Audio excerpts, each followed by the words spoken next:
Now it's time to officially start the draft proceedings of your 46th PBA Gatorade Rookie Draft. We begin our draft proceedings with a special Gilas draft.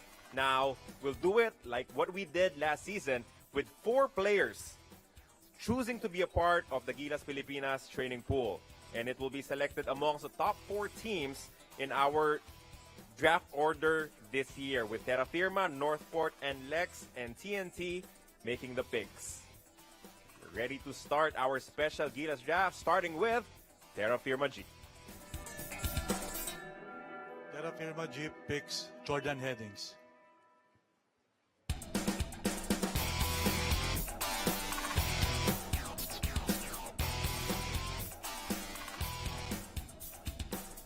Jordan heading over to Terra Firma, but not just yet dahil ito nga po is special Gilas draft pa. Dom, you like this pick? I definitely like this pick. You look at Jordan Heading, from what we've seen from the tapes, from what he's played, good pick and roll player, can shoot, can control the tempo, and you always want to be able to have a guy that can control and do that and provide multiple things for your team. And is a very good open court basketball player too. His player comparison is Jared Dillinger. You all know what Jared Dillinger can bring on the table for your team. A lot of hustle, a lot of also perimeter shooting, a lot of inside incursions, and also toughness on the defensive end. He will definitely be part of of course, initially Batang Gilas, but now with our men's Gilas team under Coach Tab Alvin. Hi, Jordan. Congratulations. You've come full circle back with the national team, and you gained international experience beforehand. So how do you think you've grown as a player? I think I've grown a lot. I've learned from a lot of really great coaches and a lot of really great other players that I've been able to take a lot of lessons from. And I plan to bring that with me with Gilas and when I get to the PBA as well. And what should everyone expect when you play for Gilas once again? I think they can just expect me to really play my hardest and bring a positive attitude in everything that I do. Whatever Coach Tab needs of me, I'm gonna do just that, and I'm gonna try my best to play my role and do what's needed of me. All right. Thank you so much, Jordan. Once again, congratulations. Back to you, Carlo. Thank you so much. Now making the second pick of this special Gilas draft is Northport Batang Pier.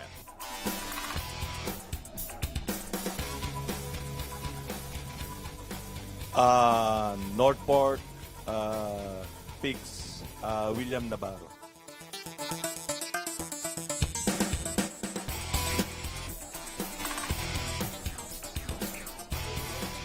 Will Navarro from the Ateneo, one of those stand-up guys, one of those guys na kahit anong gusto mong pagawa. From a coaching perspective, I guess, gagawin ng batang to. Silent operator. He works well in a system. We saw that when he was playing for Ateneo de Manila University. Will not really demand the ball, but will always play good basketball. Off the ball, will get offensive rebounds, will set good screens, and not only that, he is a winner. And if you're a team trying to rebuild, you always want to put in positive players with positive energy to complement your present roster.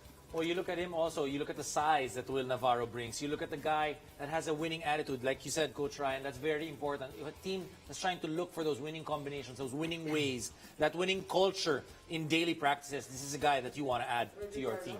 More importantly, in international basketball, Coach RG, hindi nga pwedeng puro superstar. You need guys like this. You need guys who understand systems and can run it. Yes, and usually what happens there is if you're playing an offensive system, there will be screeners, there will be a lot of guys moving without the ball, and that is where Will Navarro will come in handy because, again, he will not demand that basketball.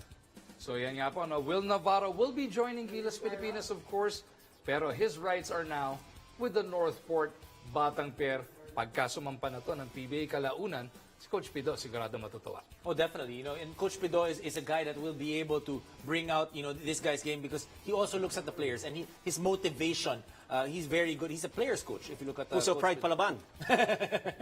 So this is something you can really see that what Coach Pido is looking for. He's very familiar with these types of players, and You know, if he gets a scorer, he knows what to do, but he can also make a lot of these guys, a lot of role players, be able to get into a position that will make them better. At si Will Navarro ay kasama po ngayon ni Carla Lizardo. Well, congratulations. I know that your former teammate Isaac Go helped you come to the decision to join this special draft. Can you tell us a bit more about that conversation you had with Isaac? I mean, si Isaac kasi super talino niya eh. Like, lahat ng mga kailangan ko, he's always there to help me. So, ayun, yung mga advices niya sa akin, I'm sure na magagamit ko yun. And I know that this is a special moment for you because you're doing this to also help your dad. Can you tell us a story of, you know, what this would mean to help your family? I mean, syempre tumatanda na rin sila. So, I just want to give back and help them as much as I can. Well, thank you so much. We can't wait to see you in action for Gilas Pilipinas. Back to you, Carlo. Now making the third pick of the special Gilas draft are the NLEX Road Warriors. NLEX Road Warriors pick Chadi Rangel for number 3 in the Gilas draft.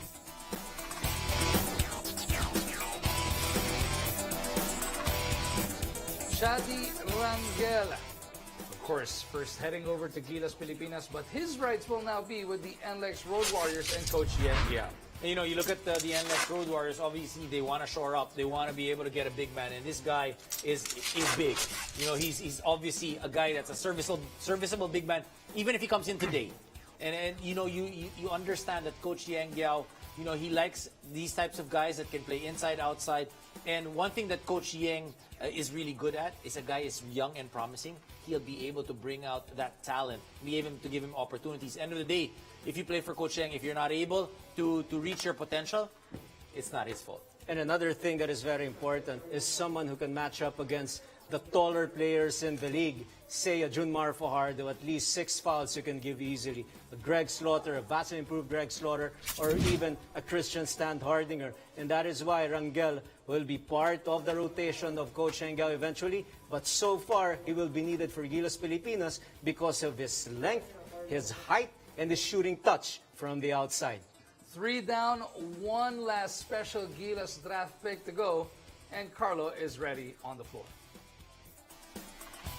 Making the final selection of the special Gilas draft will be the TNT Tropang Giga.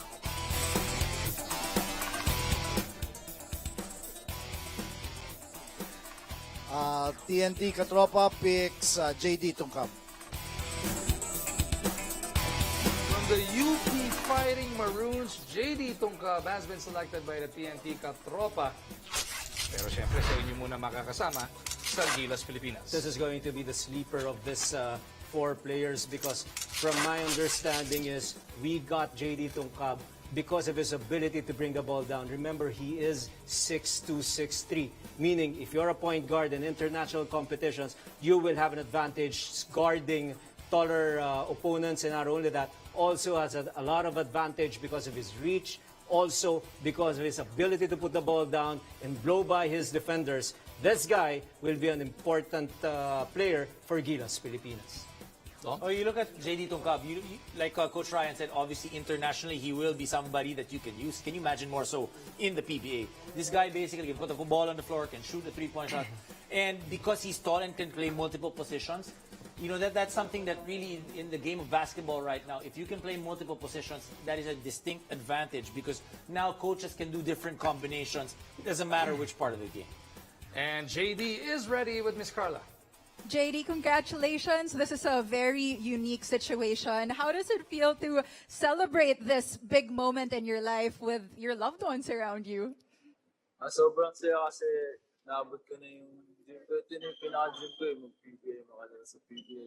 Saka syempre para sa family ko, sa lahat ng mga sumusuporta sa akin, yung mayor ng Santa Rosa, saka congressman si Dan Fernandez, saka lahat, Medina family, lahat na sumusuporta sa akin dito sa para marating yung PBA. At alam ko naging challenging yung last year. Marami kang opportunities na na-cancel. How do you want to maximize this opportunity with Gilas? Sa wala na yun eh. yung mga pass na nangyari sa akin, yung mga na-cancel sa Japan. Focus na ako nung meron ngayon, tsaka ibigay ko yung best ko. Thank you so much, JD, and congratulations. Back to you, Magu. And while we all knew all four of those guys would be going to Gilas, Pilipinas, ikaw ba, Coach RG, masaya ka sa napuntahan nilang PBA team? Oh yes, and obviously they have a place, especially when they get the necessary international experience playing for Gilas, and also the system under Coach Jong with Chico and Coach Tab Baldwin. It will help them get ready as soon as they enter the PBA.